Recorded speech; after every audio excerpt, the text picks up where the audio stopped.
Oleh karena itu, pembohongan publik yang terus diulang-ulang seolah-olah dia dewa yang tidak pernah salah. Sekali lagi saya ungkapkan, dia dewa yang tidak pernah salah, pakar yang paling pakar se-Indonesia. Ya? Dan itu dipercaya publik. Menurut kalian, benar nggak seperti itu? Kita bukan masalah benci atau tidak benci, tetapi tempatkan hasil penelitian itu di ruang penelitian. Siap nggak? Atau suruh saya tantang, 2 aja, nggak usah dibawa cheerleadernya, 2 orang aja. Di apa? Di sebuah podcast atau di televisi, 2 orang aja, gitu loh.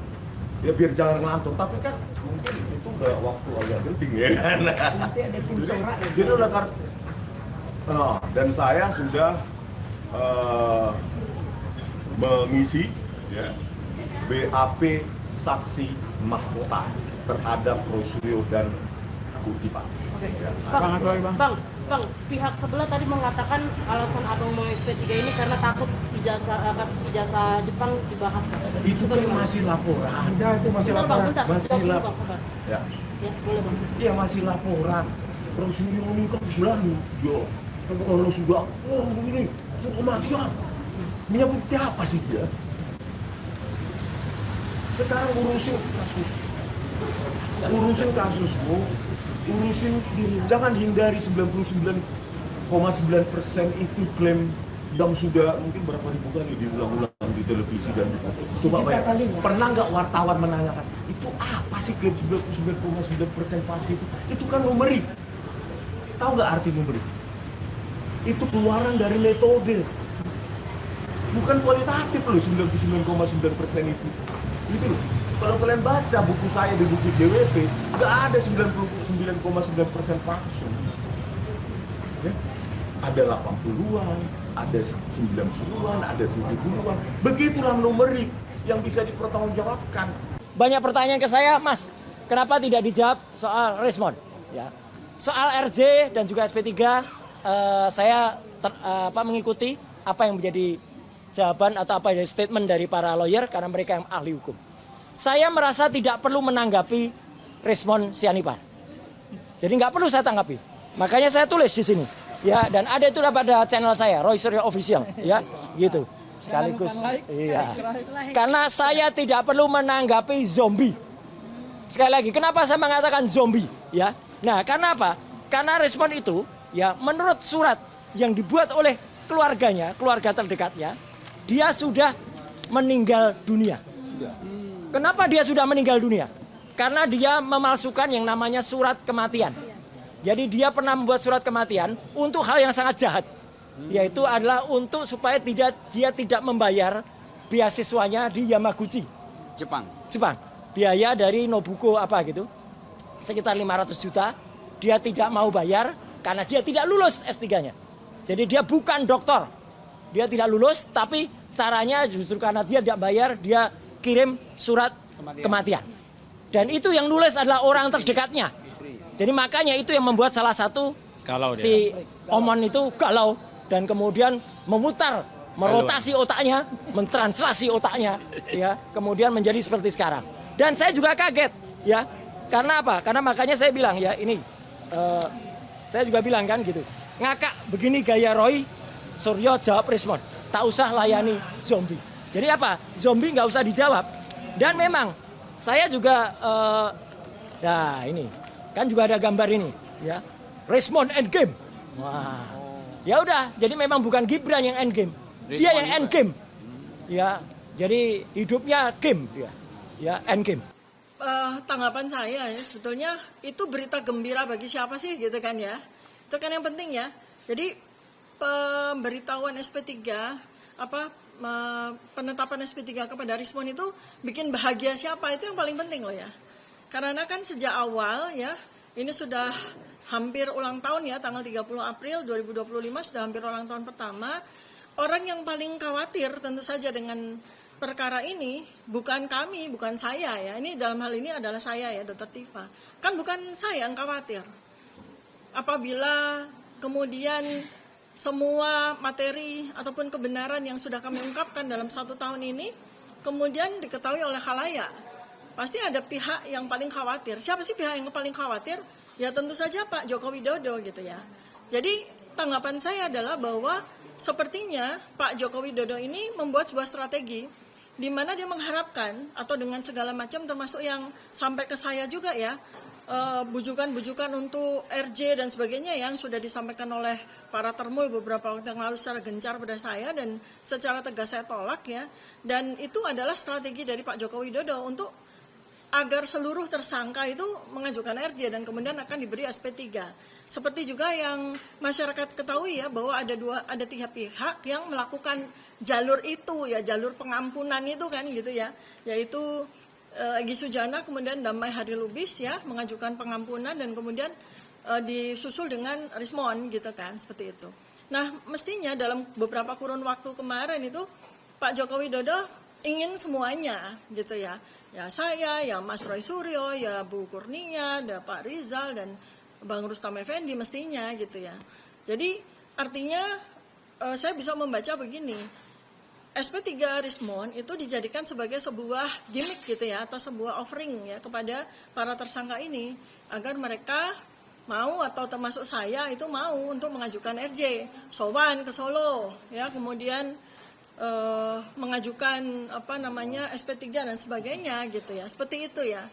Jadi tanggapan saya itu diatur di dalam Kitab Undang-Undang Hukum Acara Pidana untuk memulihkan dan mengembalikan hak-hak korban dan pelapor. Kemudian cara penyelesaian mekanisme keadilan restoratif ini dipilih oleh sebagian para tersangka dan selanjutnya terdapat kesepakatan perdamaian antara para tersangka dengan pelapor.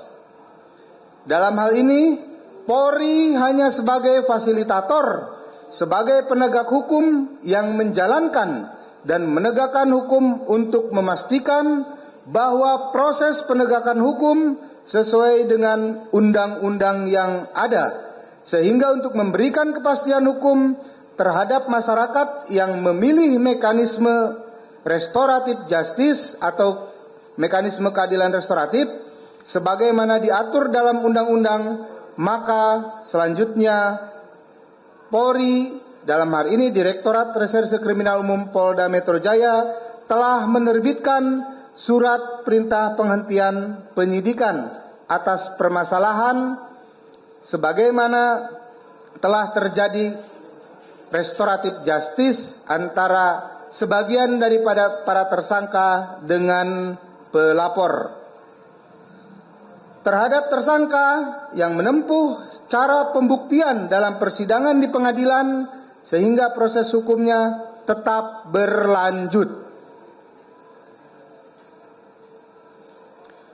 Pada kesempatan ini juga kami akan jelaskan kepada rekan-rekan media rangkaian tahap pelaksanaan mekanisme keadilan restoratif yang ditempuh oleh saudara ES dan saudara DHL, di mana pada 8 Januari 2026 di kediaman Insinyur Haji Joko Widodo telah terjadi pertemuan antara korban dengan tersangka ES dan DHL. Dalam pertemuan tersebut terjadi kesepakatan perdamaian dengan pertimbangan, understanding, dan saling pengertian para pihak. Oleh karena itu, selanjutnya terjadi permohonan pengajuan penyelesaian perkara melalui mekanisme restoratif justice oleh saudara ES dan DHL pada tanggal 13 Januari 2026. Permohonan pengajuan penyelesaian perkara melalui mekanisme restoratif justice oleh Insinyur Haji Joko Widodo pada tanggal 14 Januari 2026.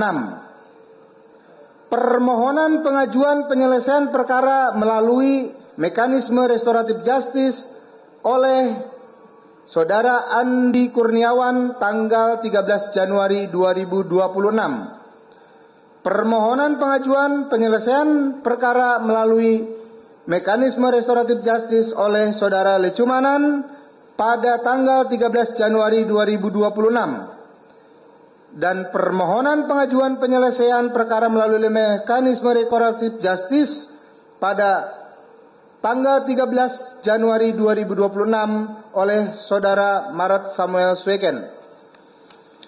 Selanjutnya, berdasarkan permohonan-permohonan tersebut, penyidik melaksanakan gelar perkara khusus penyelesaian perkara melalui mekanisme keadilan restoratif pada tanggal 14 Januari 2026, dan berdasarkan hasil tersebut maka terhadap tersangka ES dan tersangka DHL telah terbit: pertama, surat perintah penghentian penyidikan terhadap tersangka ES dan DHL. Kemudian selanjutnya, tahapan pelaksanaan keadilan restoratif justice untuk Saudara RHS atau Rismond Hasyolan Sianipar. Pada hari Kamis tanggal 12 Maret 2026 di kediaman Insinyur Haji Joko Widodo telah terjadi pertemuan antara RHS dengan Insinyur Haji Joko Widodo. Dalam pertemuan tersebut, RHS meminta maaf secara langsung kepada Insinyur Haji Joko Widodo karena telah menuduh ijazah sarjana Insinyur Haji Joko Widodo tersebut palsu dan skripsi berikut lembar pengesahannya. Selanjutnya, Insinyur Haji Joko Widodo menerima permintaan maaf tersebut. Lalu pada hari Rabu, tanggal 1 April 2026, di kantor Direktorat Reserse Kriminal Umum Polda Metro Jaya telah terjadi pertemuan 3 orang pelapor lainnya dengan Saudara RHS didampingi oleh masing-masing penasehat hukum. Dalam pertemuan tersebut, RHS menyampaikan permohonan maaf secara langsung kepada para pelapor karena telah menuduh ijazah sarjana milik Insinyur Haji Joko Widodo tersebut palsu beserta skripsi berikut lembar pengesahannya.